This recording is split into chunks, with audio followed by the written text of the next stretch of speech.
자, 일단 화면을 보시고요. 제목이 뭡니까? 네, 한 사람 때문에. 예, 성경도 구조가 시편이나 잠언 같은 것은 시적으로 또는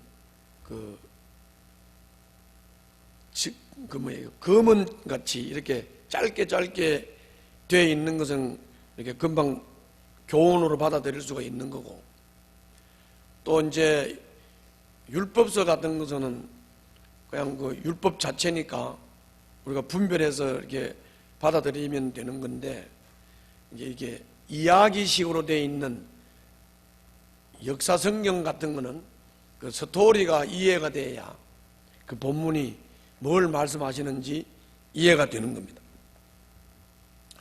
오늘 본문은 그 역사를 다루는 부분이기 때문에 이제 스토리가 이해가 돼야 되죠. 그래서 오늘 이 본문이 이해가 되려고 하면 오늘 이 본문이 몇 장이죠? 21장이죠. 그럼 그 앞에 얘기가 이해가 돼야 돼요. 이 스토리는 저 앞에 19장에서부터 이제 연결이 되는 얘기예요. 그러니까 이제 19장 얘기도 좀 해야 되고 20장 얘기도 좀 해야 되고, 그리고 이제 21장 오늘 얘기를 해야 되는 거기 때문에 이제 오늘은 좀 옛날 얘기를 좀 장황하게 좀 해야 돼요. 옛날 얘기도 잘하면 재미가 있는데 옛날 얘기를 잘못하면 지루할 수가 있지. 어떻든 옛날 얘기 좀 해야 되겠어. 자, 우선 19장의 내용은 이런 거예요. 에브라임 산지에 레위인이 한 사람이 살았어요. 뭐라고요? 레위인이 한 사람이 살았는데, 여러분들 잘 알다시피 이 레위인은 그 성막에서 제사를 드리는 제사장 지파고, 또 그리고 이제 성막에서 제사 드리는 일을 수종드는 이런 일을 주로 맡은 지파예요. 그러니까는 특별히 하나님의 선택을 받은 자 중에서도 또 그 중에서 특별히 선택을 받은 사람들이에요. 이 지파가 그런 지파예요. 레위 지파가.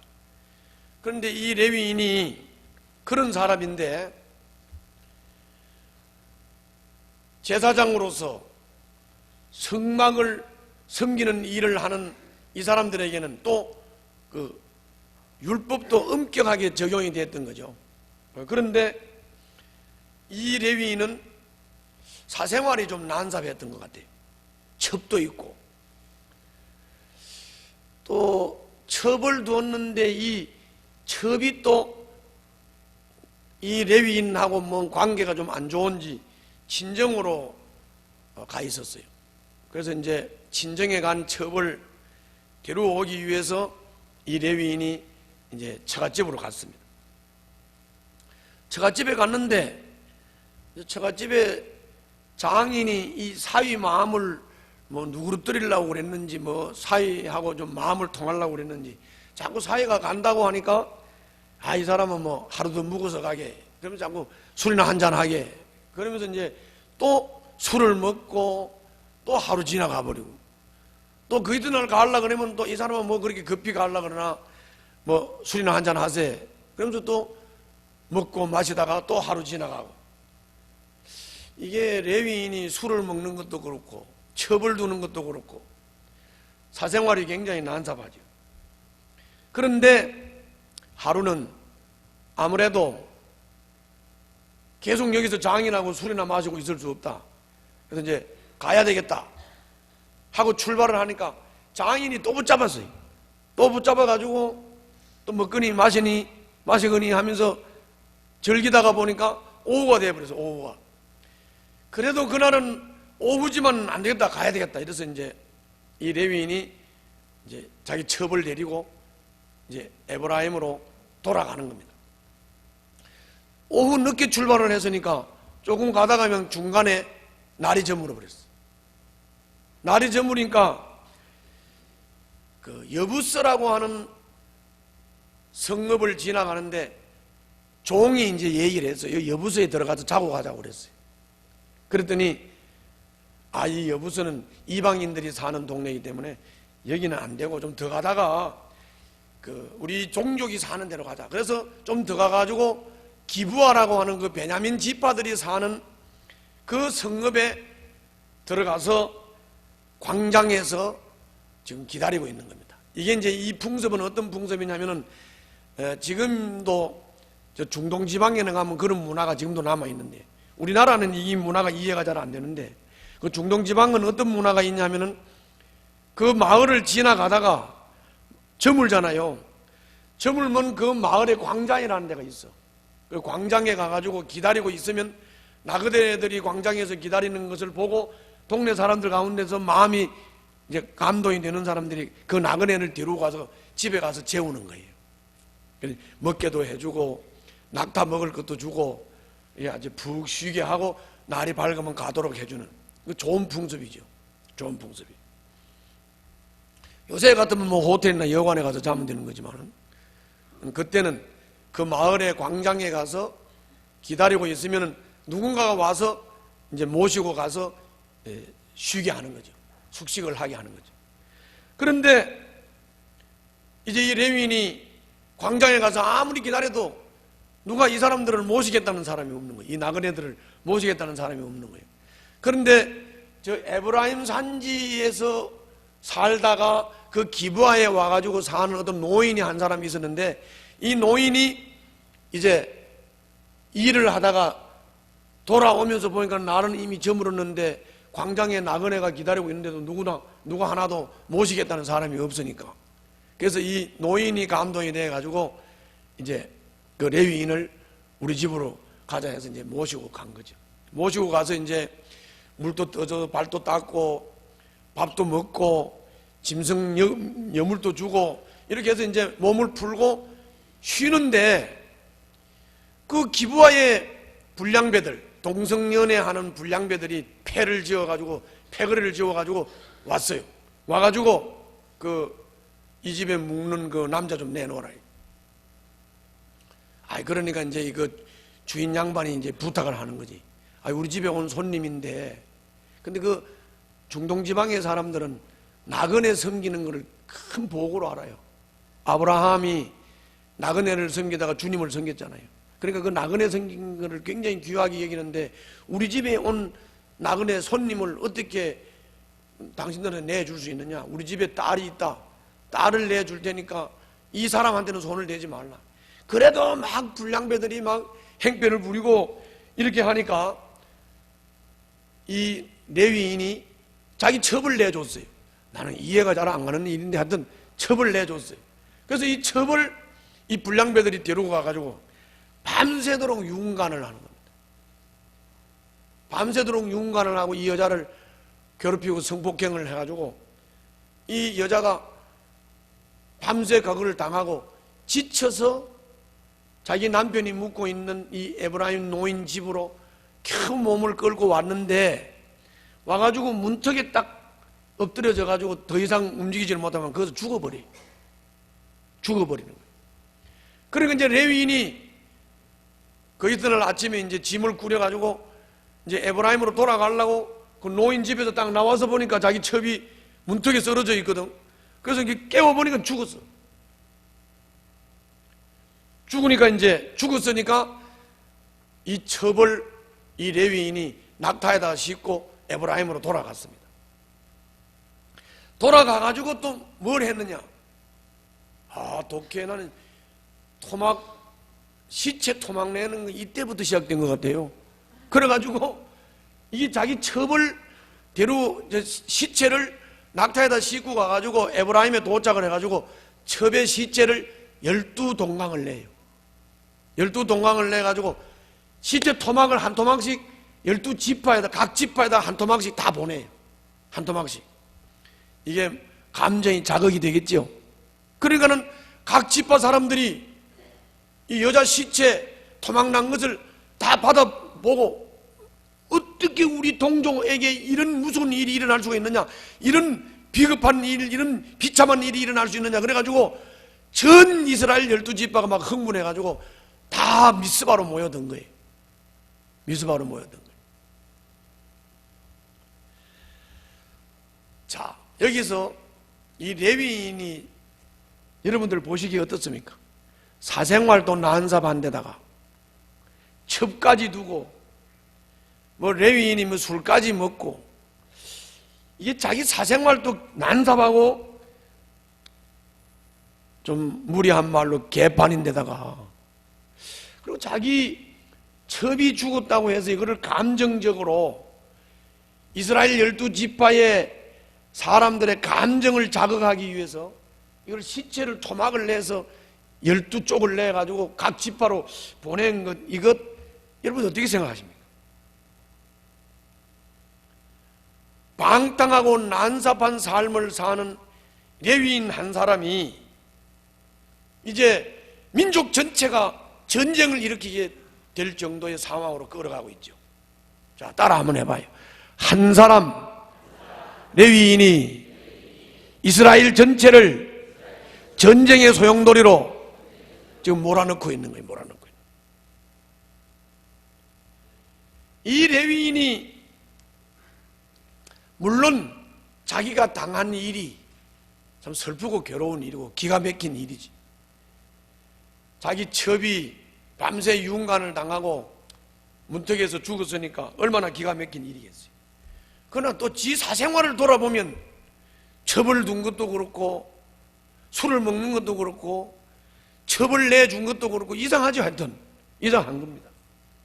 그런데도 자기 잘못이나 자기 치부나 자기 약점이나 자기 죄는 그건 돌아보지 않고 말하지 않고, 그리고는 자기 첩을 죽인 것에 대해서, 자기 첩이 죽은 것에 대해서만 막 부각을 시켜서 전 민족의 막 감정을 자극을 시키니까 이게 전쟁이 안 나겠습니까?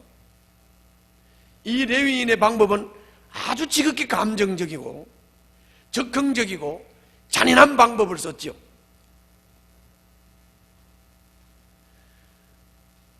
아마 이 정도 되면 만약에 요즘 이 목사 신분이 이런 짓을 했다면,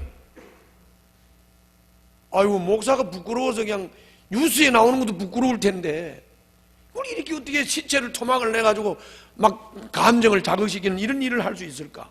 자기를 좀 돌아보면서 부끄러운 줄 알아야 되지 않는가? 이 지혜롭지도 못하고 참 경솔한 감정을 자극시켜서 전부가 다 그냥 전쟁의 분위기에 휩쓸리도록 만드는 이런 모습을 우리가 좀 봐야 되는 거죠. 적극적이고 감정적이고 잔인한 방법, 이스라엘 전체를 흥분하게 만들어서 싸움의 도가니로 몰아넣는 이런 모습들 우리가 좀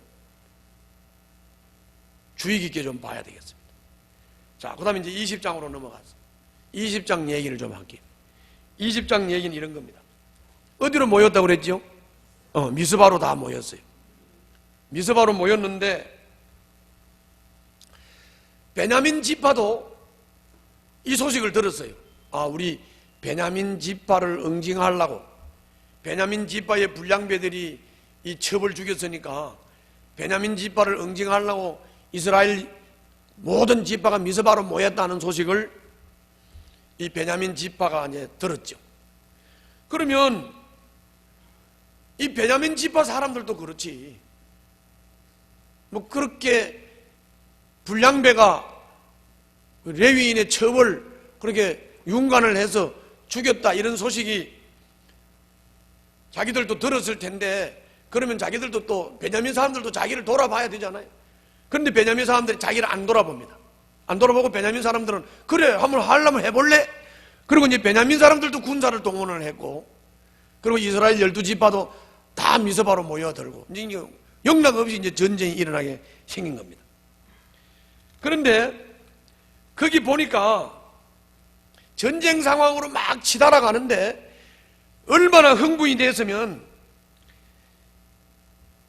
베냐민 지파 사람들이 뽑은 병사만 해도 칼을 잘 쓰는 사람이 26,000명이 동원이 됐어요. 그리고 미스바에 모여든 12지파는 40만 명이 모여들었어요. 어마어마하지요. 그야말로 뭐 구름대 같이 모여든 거예요.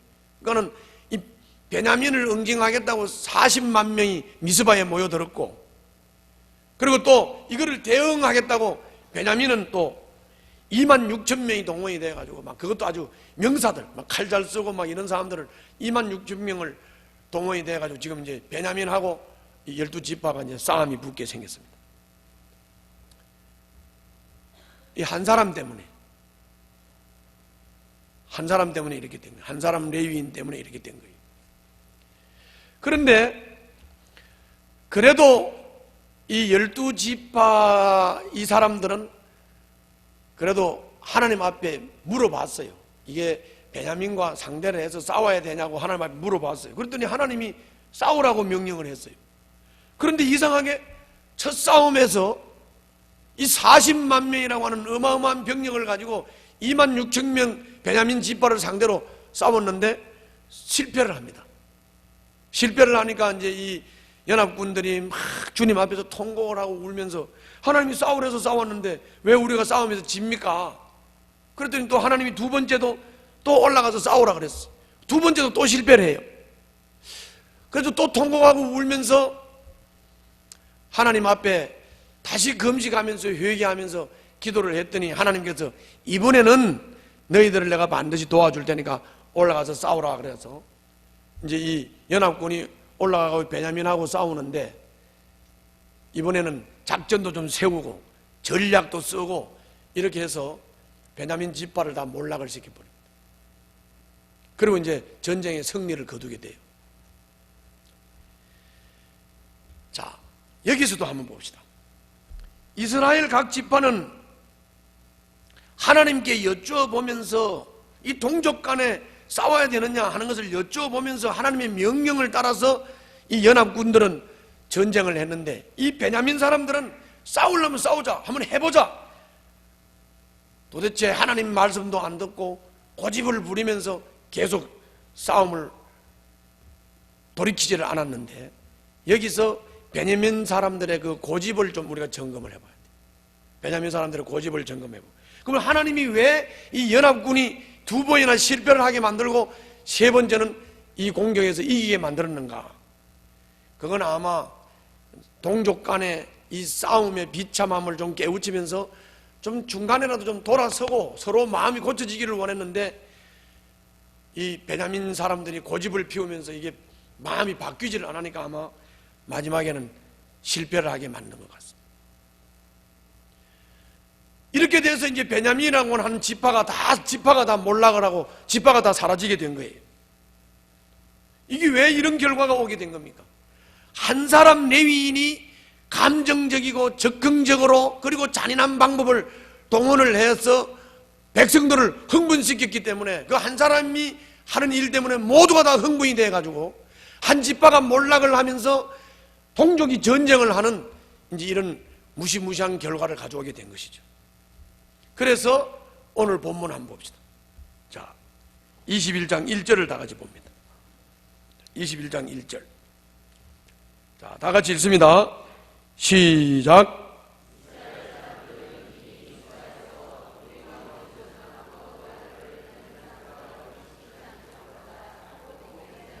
자, 그러니까 저를 잠깐 보세요. 여기 21장 1절 말씀이 뭐냐면은 왜 베냐민 지파가 멸족을 하게 생겼느냐? 베냐민 지파가 다 없어지게 생겼느냐 하면 이 사람들이 막 흥분해가지고 막 감정적으로 막 전쟁을 막 시작할 때 하나님 앞에 맹세를 한 거예요. 무슨 맹세를 했냐면 베냐민 지파에는 우리 딸을 절대로 줄 수 없다 하고 하나님 앞에서 맹세를 한 거예요. 그러면은 베냐민 지파한테 딸을 못 주면 베냐민 지파 사람들은 딸이 없으면 결혼이 안 되고 결혼이 안 되면 동족을 이어갈 수가 없죠. 생육 번성이 안 되잖아요. 그래서 베냐민 지파가 아이를 못 낳는 형편에 대해서 이제 베냐민 지파가 다 없어지게 생겼다는 거예요. 그런데 막 전쟁을 할 때는 막 딸을 안 주겠다고 막 하나님 앞에서 막 맹세를 하면서 난리를 했는데 감정이 좀 가라앉히고 좀 제정신이 돌아오니까 이게 베냐민 지파가 없어지게 생겼거든. 많이 잘못된 거예요. 그래서 이제 제정신을 차리고 슬퍼하는 거죠. 지파 하나가 없어지게 생겼다. 이렇게 설법하는 거죠. 자, 따라서 한번 해봐요. 감정이 나서 눈이 뒤집어져서 물불을 안 가리고 함부로 막말하고, 그러니까 사람이 이 한 사람 레위인이 감정적으로 적극적으로 잔인한 방법을 동원을 해가지고 그게 감정의 부화내동이 일어나니까 물불을 안 가리고 그냥 지멋대로 떠들어대고 지멋대로 하나님 앞에서 맹세를 하고 한 것이 종족 하나를 다 이제 없애버리게 생겼다고 말이죠. 자, 이 상황이 된 거예요. 그래서 이제 이스라엘 사람들이 고민을 하면서 베냐민 지파에 대해서 불쌍히 여기는 마음이 생기고, 이 베냐민 지파가 다 없어지게 생겼는데 이게 어떻게 할까 해가지고, 자, 따라서 한번 해봐요. 문제가 생기자 문제를 해결하기 위해서 이제 서로 의논을 한 거예요. 의논을 했는데 또 기발난 머리가 하나 나왔습니다. 뭔 머리가 나왔느냐 하면 이런 아이디어가 나왔어요. 요번에 미스바에 모일 때 그 미스바에 한 명도 혹시 참석을 안 한 사람이, 그런 어떤 집바나 어떤 가문에 한 명도 참석하지 않은 가문이 있으면 그 가문을 찾아가지고 응징을 하자, 이렇게 된 거예요. 왜 그러냐면 그 한 명도 참석을 안 한 가문이 있으면 그 가문을 찾아가지고 그 가문의 남자들을 다 죽여버리고, 또 그 남자 맛을 본 사람들도 다 죽이고, 천연만 한 400명을 확보를 해가지고 베냐민 사람들한테 주겠다, 이제 이거예요. 희한하지요. 그래가지고 이제 참 기가 막힌 이 짓을 또 했습니다. 그래가지고 이제 조사를 해봤어요. 조사를 해봤더니 길르한 야벳 사람들이 한 명도 참석을 안 했어, 미스바에. 그래가지고 군사 12,000명을 동원을 해가지고 길르한 야벳 사람들을, 남자들을 다 죽여버립니다. 남자와 결혼한 사람들도 다 죽이고 남자를 다 죽이고 처녀들만 400명을 남겨가지고 축제를 벌려요. 그 축제를 벌려가지고 축제에서 이 여자들을 마구 이렇게 풀어놓고 축제를 벌이다가 그냥 짝을 맞춰가지고 결혼을 하도록 이렇게 만들어줘서, 그래서 이제 베냐민 지파가 종족을 이어가도록 이렇게 만들어주는 얘기인데, 자, 따라서 합시다. 문제는 해결했지만 또 문제가 생겼어요, 안 생겼어요? 또 문제를 만들어내죠. 자, 그래서 이 본문 한번 읽어봅시다. 자, 2절부터 12절까지 나같이 큰 소리로 시작. 아멘. 자, 그리고 이제 그 뒷얘기는 축제를 벌려서 이렇게 짝을 맞춰주는데, 왜 이렇게 하느냐, 저를 봐요. 왜 이렇게 하느냐 하면은 자기들은 딸을 안 주겠다고 하나님 앞에 맹세를 했으니까 공식적으로 딸을 줄 수는 없는 거죠. 그러니까 이제 이런 방식을 써가지고 축제 자리에서 자기들도 모르게 축제에 참석해가지고 짝 맞춰서 갔다라고 이렇게 하고, 하나님 앞에는 이제 우리는 맹세한 대로 맹세 지켰다 그러면서 하는 짓이 이상하지요. 이렇게 된 거예요. 이렇게 된 겁니다. 자, 여기서는 뭘 정리할 수 있습니까? 생긴 문제를 해결하기 위해서 또 한 문제를 만들어내는 인간들의 모습입니다. 사람이 사람을 존중하고 귀하게 여겨야 하는데, 뭘 하나를 문제를 해결하기 위해서 사람을 그저 짐승 죽이듯이 막 남자들 다 죽이고, 뭐 또 남자와 관계한 여자들 다 죽이고, 또 남자를 관계하지 않은 처녀들만 400명을 남기고, 이게 진짜 너무 우스운 일입니다. 그런데 이게 뭐 평범한 우리들 세계에서 이런 일이 일어나는가, 여러분들이 그렇게 생각하는지 모르지만은 충분히 일어납니다. 여러분들 우리들 주변에 시체 토막내는 사람들 자주 보지요. 인간들이 그렇다고요. 자기가 편안할 때는 나는 저렇게 죄를 짓는 사람들이 막 나쁘게 보이는지 모르지만, 자기가 극한 상황에 죄 짓는 상황이 되게 되면 이보다 더 큰 일도 저지른다고. 인간이 그렇다고요. 하나의 문제를 해결하기 위해서 하나의 문제를 또 만들어내고, 한 사람이 지가 잘못해놓고 지 잘못을 회개할 생각은 안 하고 전 국민들을 다 흥분시켜서 또 나라를 다 전쟁의 소용돌이로 몰아넣는다든지, 또 그러면 백성들이 다 모일 때, 미스바에 모일 때 왜 또 길르한 야베스 사람들은 거기 한 사람도 또 안 와가지고, 뭐든지 한 사람도 안 와가지고 문제고, 또 한 사람이 문제를 일으키고. 그래서 결론적으로 오늘 말씀의 핵심은 한 사람이 중요하다. 아멘을 하는 거야. 이럴 때는 뭐라고요? 한 사람이 중에 졸고 기지부리 해가지고 졸고 앉아있다가 한 사람이 뭔지도 모르고 아멘도 못하고 그러면 돼? 한 사람이 중요하다고요. 한 사람. 자, 따라서 합시다. 내 한 사람이 중요하다. 여러분들 한 사람이 전체를 죽일 수도 있고, 여러분들 한 사람이 전체를 살릴 수도 있어요. 아멘. 한 사람이 중요하다. 한 사람. 레위인 한 사람 때문에 개인 사생활이 난삽한 이 레위인 한 사람이 민족을 다 망가뜨리지 않습니까? 한 사람. 길르한 야베스 사람 한 사람 참석 안 하는 것 때문에 야베스 족속이 그냥 뭔 죄가 있다고 남자들이 다 뒤집니까? 그쵸? 이 뭐야, 이게 도대체 뭐냐고 말이죠. 한 사람 때문에 이런 일이 그냥 연쇄적으로 발생을 하는 겁니다. 나 한 사람, 여러분 한 사람, 우리 한 사람이 중요하다. 2016년 새해를 맞으면서 내 한 사람이 중요하다. 여러분들이 생각을 바로 하고 여러분들이 가치관을 바로 가지고 여러분들의 삶의 태도와 방식을 바로 가지면 우리 민족이 살아날 것이고 우리 교회가 살아날 것입니다. 그러나 여러분들 한 사람 한 사람이 이 레위인 같은 이런 감정적이고 적극적이고 잔인한 방법의 생활 태도를 가지고 살아간다고 하면 교회도 망하고 나라도 망하고 다 망하는 거죠. 그죠? 그런 얘기죠. 공동체를 무너뜨리는 내가 될 것인가? 아니면 공동체를 세우는 내가 될 것인가? 어떤 사람이 될 것이냐? 새해 첫 주일 여러분들이 다짐을 하시고 결심을 하시고 새해에는 나 때문에 교회가 살아나고 나 때문에 목장이 살아나고 나 때문에 대한민국이 살아나는 그런 나 한 사람이 되는 그런 결단을 하시는 오늘 아침이 되시기를 주님 이름으로 축원합니다. 기도합시다.